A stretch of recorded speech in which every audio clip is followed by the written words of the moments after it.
أيوة فيكم مننا نفس روحنا ودمنا، قلبنا بيرتاح هوام للي فعلا زينا. الكلام نفس الكلام، حتى نفس الاهتمام، عشرة مش ممكن تهون يوم من الأيام. حتى لوننا وشكلنا، يعني أنا شبهك تمام.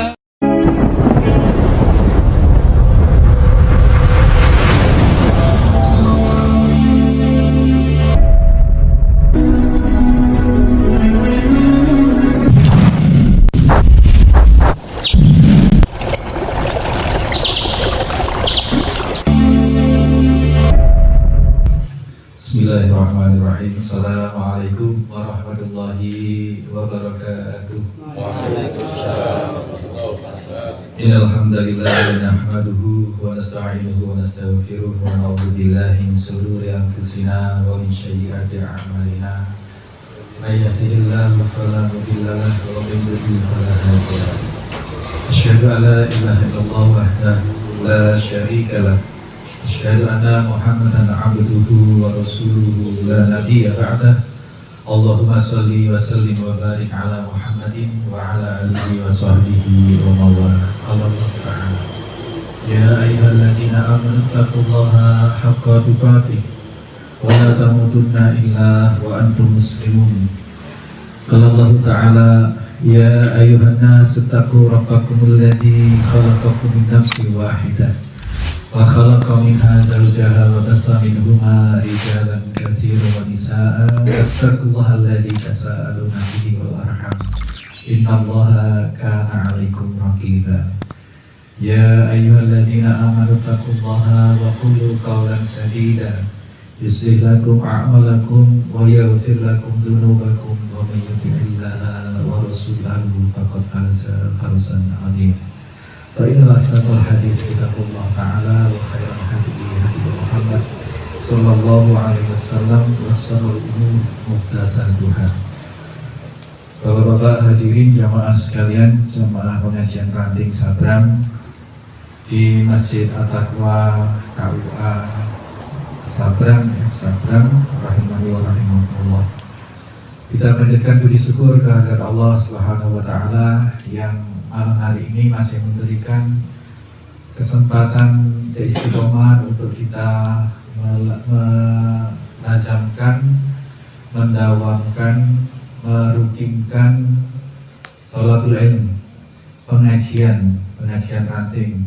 Ya, ini sambil banyak hal ya, di dalamnya ada arisan, ada silaturahim, ada thalabul ilmi, macam-macam, tetapi yang pasti kita akan mendapatkan oleh Allah, diberikan pahala, diberikan sesuai dengan apa yang kita niatkan. Innamal a'malu binniyat, insyaallah.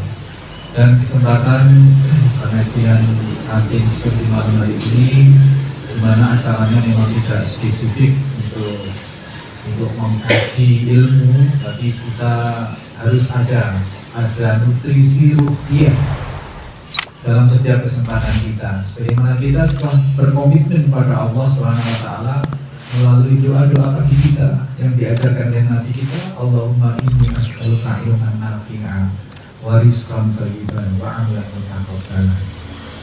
Di antara komitmen kita dalam menjalani setiap hari adalah ingin agar sepanjang hari ini kita memperoleh atau kita tidak luput dari mendapatkan ilmu yang bermanfaat, sehingga apapun aktivitas kita sambil kita niatkan mencari ilmu yang bermanfaat.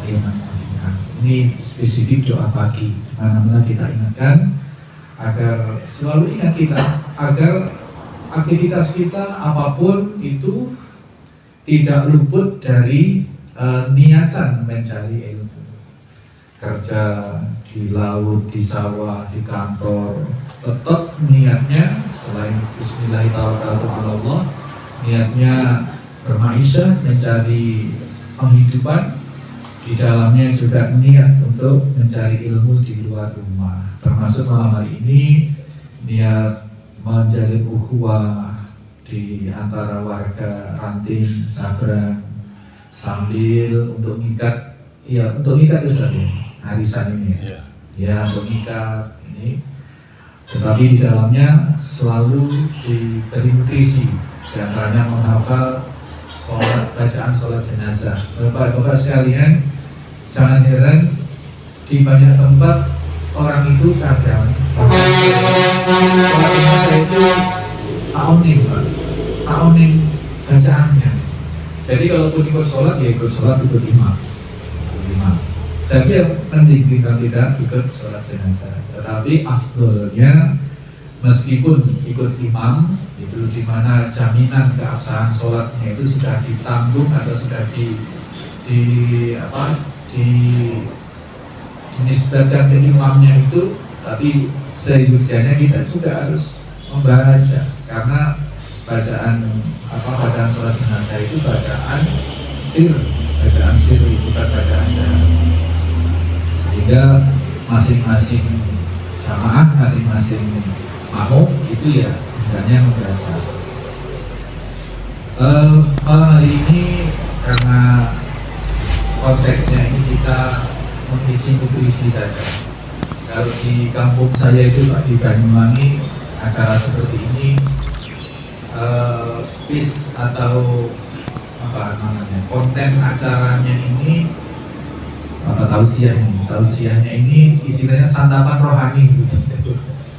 Jadi kalau pengajian keliling tiap malam apa begitu di kampung saya malam Kamis itu ada santapan rohani, ada santapan jasmani. Kalau di sini ada santapan jasmani, ada santapan jasmani ada, insya Allah ada. Seperti air ini jasmani, air seperti jasmani ya. Santapan rohani. Nah, jadi Bapak sekalian, sedikit malam hari ini kita akan sampaikan satu kalimat dari Nabi Shallallahu Alaihi Wasallam, di mana kalimat Nabi ini diantarkan oleh satu periwayatan, oleh seseorang yang sejak kecil sekali sudah dititipkan, sudah diserahkan oleh ibundanya kepada Nabi Shallallahu Alaihi Wasallam. Sejak kecil, ya, sejak umur sekitar 10 tahun kalau nggak salah, Allah langsung. Tetapi masih sangat kecil, oleh ibundanya diantarkan. Begitu Nabi hijrah ke Yathrib, ke Madinah, kemudian Ummu Sulaim ini memiliki anak dari suami pertamanya, itu namanya Anas, dari Malik memiliki anak dengan Ummu Sulaim namanya Anas. Kemudian Malik ini meninggal, kemudian Ummu Sulaim menikah lagi dengan laki-laki yang lain. Nah, ini Anas bin Malik ini sejak kecil sudah dititipkan, sudah diserahkan oleh ibundanya untuk melayani semua kebutuhan Nabi, ambilkan air wudu, ambilkan air rumah tangga, pokoknya kebutuhan apa Rasul diserahkan ini dan tidak diberi upah.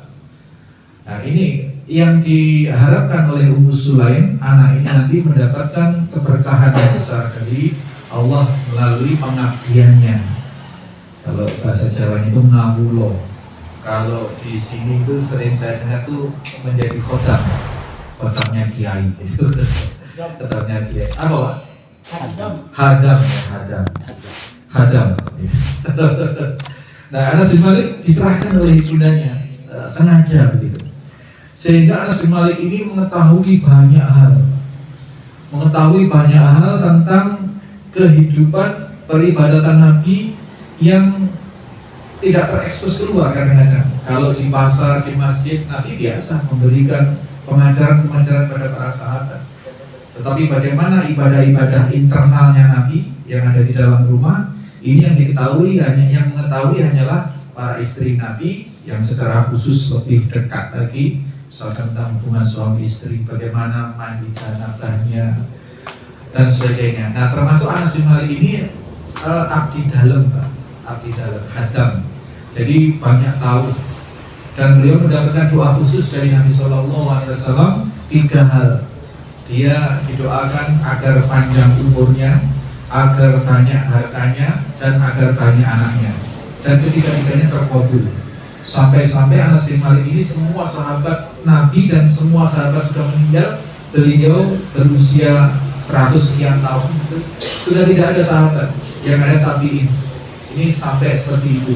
Dan di masa tuanya Anas bin Malik ini buta, ya karena faktor usia lah. Kalau kita saja, saya aja baru 51 sudah terganggu, banyak yang sudah plus itu. Nah, kalau untuk ukuran usia yang lebih tua ada potensi ada katarak dan lain sebagainya. Dulu tidak ada operasi katarak, sehingga bisa jadi Anas bin Malik ini buta karena faktor usia, faktor katarak dan sebagainya, tapi tidak karena kecelakaan, tidak karena sejak lahir, tidak. Nah, Anas bin Malik di antara hadis yang sekian banyak sekali ini membawakan satu kisah di mana ada 3 orang sahabat itu mendatangi rumah istri Nabi Shallallahu Alaihi Wasallam dalam rangka apa? Dalam rangka menanyakan perihal ibadah Nabi kalau di rumah. Pastinya bukan ibadah yang di masjid, pastinya tidak. Jadi bagaimana sholat malamnya, bagaimana puasa sunnah Nabi Shallallahu Alaihi Wasallam, bagaimana beliau memperlakukan istrinya dan sebagainya. Kemudian ketika telah disampaikan oleh istri-istri Nabi Shallallahu Alaihi Wasallam, ketiga sahabat ini mengatakan atau menyimpulkan bahwasanya ibadah Nabi ini simple, sedikit begitu, tetapi ketiganya maklum, wajar karena beliau adalah ghufirallahu ma taqaddama min dzambi wa ma ta'akhkhar. Beliau wajar ibadahnya sedikit karena beliau sudah diantaranya sudah mendapatkan jaminan ampunan dosa-dosa dari semua yang telah lalu dan yang akan datang sampai akhir kiamat nanti, sampai akhir hidup beliau dijamin ampunan oleh Allah Subhanahu wa taala. Sedangkan kita begitu, bahasa bebasnya, sedangkan kita siapa? Kita tidak sebanding dengan Nabi Shallallahu Alaihi Wasallam. Kemudian waqala ahaduhum, maka salah satu di antara mereka mengatakan, kalau begitu saya akan sholat malam terus menerus, tidak pernah tidur malam. Jadi sholat malamnya itu setiap malam dan setiap sholat itu tidak tidur. Gitu. Jadi usolilailah abadan. Jadi sholat malam selamanya sampai akhir hayat nanti, gitu. Dan tidak tidur.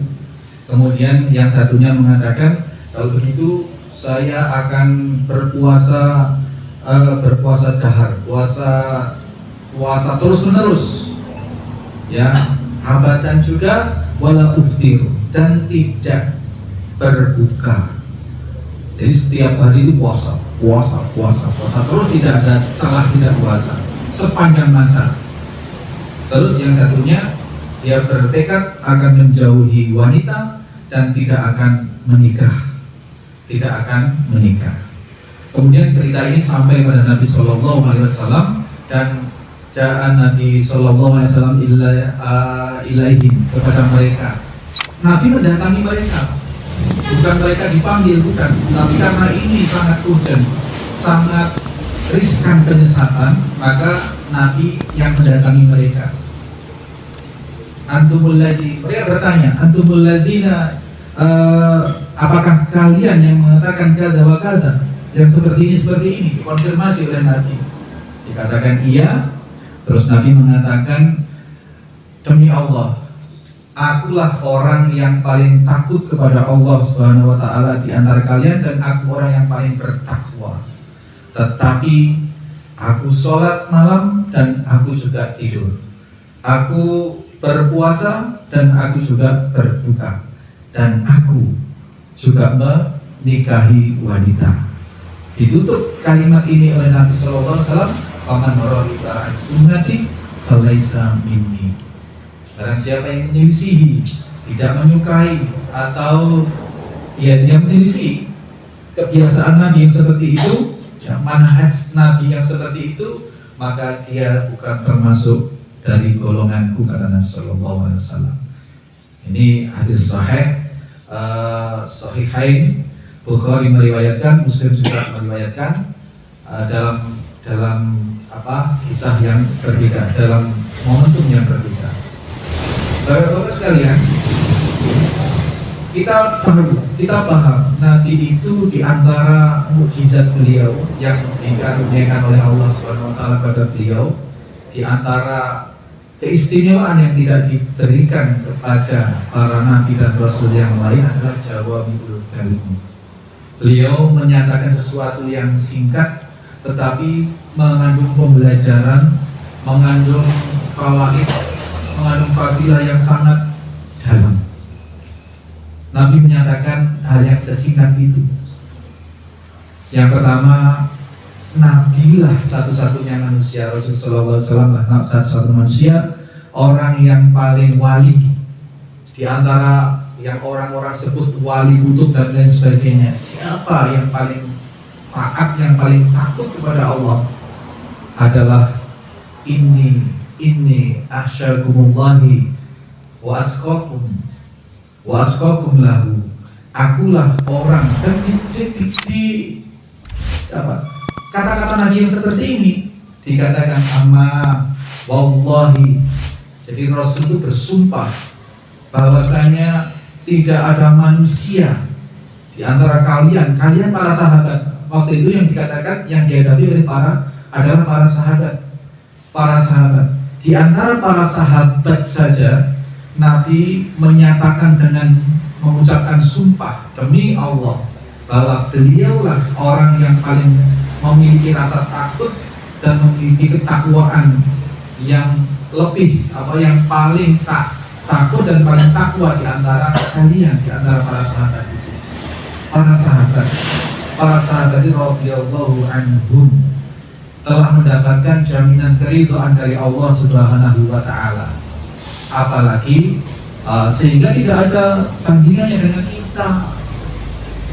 Sedangkan kepada para sahabat saja Rasul sudah menyatakan beliau orang yang paling wali, beliau yang orang yang paling takut kepada Allah, yang paling takwa kepada Allah Subhanahu wa taala. Sehingga ini satu kata kunci. Kalau terhadap para sahabat yang sudah mendapatkan jaminan radhiyallahu anhum saja Nabi memiliki derajat yang paling seperti itu, apalagi kepada yang selain sahabat. Di warning sedemikian rupa, diberikan satu perbandingan oleh Nabi Sallallahu Alaihi Wasallam. Kalau dengan bahasa kita sekarang, kayaknya bahasa kita itu, aku saja orang yang tadi disebut oleh para sahabat. Waqad ghufirallahu ma taqaddama min dambihi wa ma ta'akhkhar. Telah dijamin, itu diakui. Dan Rasul kemudian menegaskan dengan sumpah beliau bahwa beliau orang yang paling takut dan paling takwa. Sungguh pun demikian, Rasul tidak di dalam melaksanakan ibadah ini proporsional. Ya puasa, ya berbuka, ya sholat malam ini maknanya bisa tidak setiap malam. Sholat tahajud beliau, sholat malam tidak setiap malam. Ada malam-malam yang beliau tidur. Atau dipahami bahwa sholat malam beliau ini tidak khusus malam suntuk. Ya, sebagaimana perintah Nabi wa minal laili fatahajud itu hanya di sebagian yang lainnya digunakan untuk tidur, memberi hak fisik, memberi hak jasmani untuk istirahat, memberi hak juga kepada para istrinya untuk bersenang-senang di malam hari dan lain sebagainya. Jadi Rasul di dalam menuntunkan beribadah itu proporsional. Nah, kemudian juga beliau tidak mengingkari fitrah bahwa manusia menikah, dan Rasul mewanti-wanti untuk umat Islam ini menikahlah kalian. Ya, menikahlah kalian, janganlah kalian menyerupai para pendeta Nasrani. Ini disebutkan dengan sangat jelas. Pendeta Nasrani itu tidak menikah. Ya, kalau ada lagi biara apa itu ya, biarawati atau apa itu, suster apa itu, ya itu juga tidak menikah. Mereka melayani Tuhan. Begitu. Nah ini, dan kita tidak membahas itu keyakinan mereka, tetapi Nabi sudah memberikan satu warning, janganlah kalian menyamai mereka. Biarawati tidak menikah, atau perempuan. Kalau laki-laki ya pastor, pendeta itu tidak menikah. Itu kita diperintahkan untuk menikah. Sehingga kalau ada orang yang menyangka ya Nabi itu ya, tiga sahabat tadi berasumsi begitu Pak. Nabi orang yang sudah dijamin sehingga ibadahnya ringan-ringan, sedikit-sedikit nggak apa-apa. Lah kita, siapa kita gitu. Jadi membangun persepsi sendiri, membangun paradigma atau pemikiran sendiri, sehingga merasa dia harus lebih dari Nabi sholatnya, lebih dari Nabi puasanya, dan di dalam hal menjaga hubungan dengan wanita. Ini justru oleh Nabi dipersalahkan. Nabi dipersalahkan. Kita amalan-amalan sunnah, ya sunnah terutama yang wajib jelas lah ya wajib. Yang sunnah ini marilah kita betul-betul cek mana kesunahan-kesunahan yang memang disyariatkan secara sahih, apa yang tidak gitu. Kalau kita mau meneliti benar, mengambil yang sahih saja, yang tidak dhaif dalilnya, apalagi yang sampai maudhu, ya itu saja. Kalau kita mau laksanakan semua, kita tidak punya cukup waktu dan tidak punya cukup kemampuan. Apalagi kalau kita kemudian mengerjakan sesuatu yang tidak sahih di dalam hal ibadah. Ingat, hukum asal ibadah itu haram, ya haram hingga ada apa? Perintah untuk mengerjakannya. Sehingga perintah ini harus benar-benar valid, Pak. Perintah yang jangan asal perintah yang betul-betul dalam penelitian, dalam pengkajian yang sahih. Itu yang sahih saja ini, sekali lagi kita ulang, yang sahih saja ini kalau kita mau amalkan semua, kita kekurangan tenaga dan kekurangan waktu, kekurangan kesanggupan yang pasti, dan kita akan apa? Bisa saja terjerumus dalam apa? Dalam takalluf, Pak. Takalluf itu apa? Memaksa diri untuk melakukan sesuatu yang sesungguhnya di luar kemampuan kita. Gitu. Ini dalam hal peribadatan yang sahih saja, semua kita ikuti. Puasa Daud setiap hari, Senin Kamis setiap hari, tidak pernah putus. Sholat malam setiap malam, bahkan sholatnya itu sampai tidak tidur misalkan. Ini berlebih-lebihan di dalam melakukan segala sesuatu, dan ini dilarang oleh Nabi SAW. Berlebih-lebihan karena efeknya akan tidak baik, akan terbentur dengan kebosanan. Misalkan kalau sudah bosan, maka dia akan meninggalkan sesuatu yang dibosani itu, bahkan bisa sampai derajat membenci sesuatu yang dibosani itu. Maka kita proporsional ibadah, ambil tata cara maupun bacaan-bacaan, amalan-amalan yang memang disyariatkan oleh Nabi Sallallahu Alaihi Wasallam, kemudian kita lakukan, kita istiqomahkan. Tentunya dengan kita memohon pertolongan taufik, memohon taufik atau pertolongan dari Allah Subhanahu Wa Taala, agar apabila kita sudah mendapatkan jalan yang benar, amalan yang benar, diteguhkan hati kita di dalam jalan kebenaran itu. Di mana itu doanya? Allahumma ya muqallibal qulub tsabbit qalbi ala dinik. Ini maknanya yang dikatakan wa man rahiba an sunnati falaysa minni. As-sunnah itu adalah manhaj, cara beragama, cara bertauhid, cara berakidah, mengikuti cara yang Nabi bawakan. Ini as-sunnah, yang dimaksud adalah benar-benar mengikuti cara Nabi Shallallahu Alaihi Wasallam. Caranya bagaimana? Caranya adalah yang memang diperintahkan oleh Nabi secara valid perintahnya, secara valid. Kalau tidak valid, kalau lemah saja, apalagi yang mustahil, apalagi yang maudhu, yang palsu. Kalau yang lemah, kita bisa terjerumus pada ketidakbenaran. Padahal sesuatu yang tidak benar, yang itu bukan dari Nabi, ya, barang siapa yang mengamalkan amalan man amila amalan laisa lahu amruna, kata Nabi sallallahu alaihi wasallam, yang mengerjakan amalan yang tidak kami perintahkan, bahwa raddun, itu tertolak.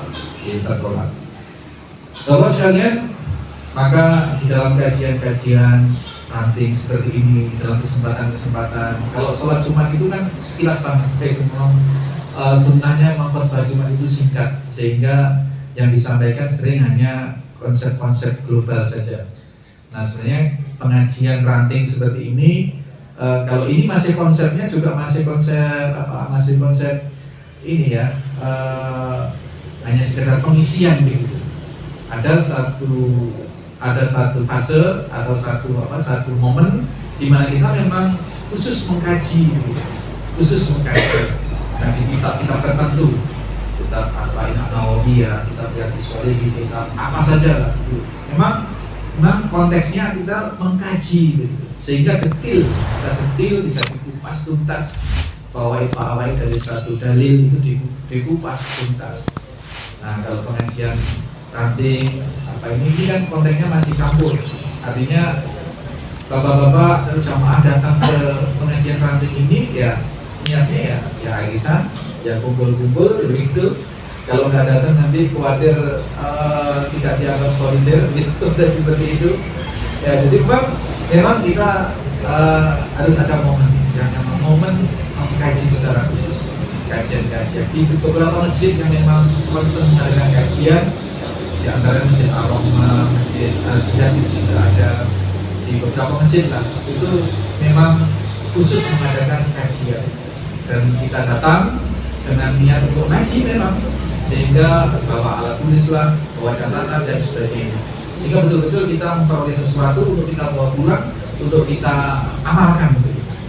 Kalau sepertinya sifatnya ya sambil lalu, yang penting ada pengisian, yang penting ada santapan rohaninya, ada nutrisi ruhiyahnya, gitu seperti itu. Dan kembali lagi di nama amal lebih ini ya, yang sedikit seperti ini yang saya sampaikan sedikit sekali, tetapi apabila diniatkan memang kita memperoleh keberkahan ilmu dari Allah Subhanahu Wa Taala melalui apapun, melalui siapapun, insya Allah akan tetap bermanfaat. Itu ya Bapak sekalian.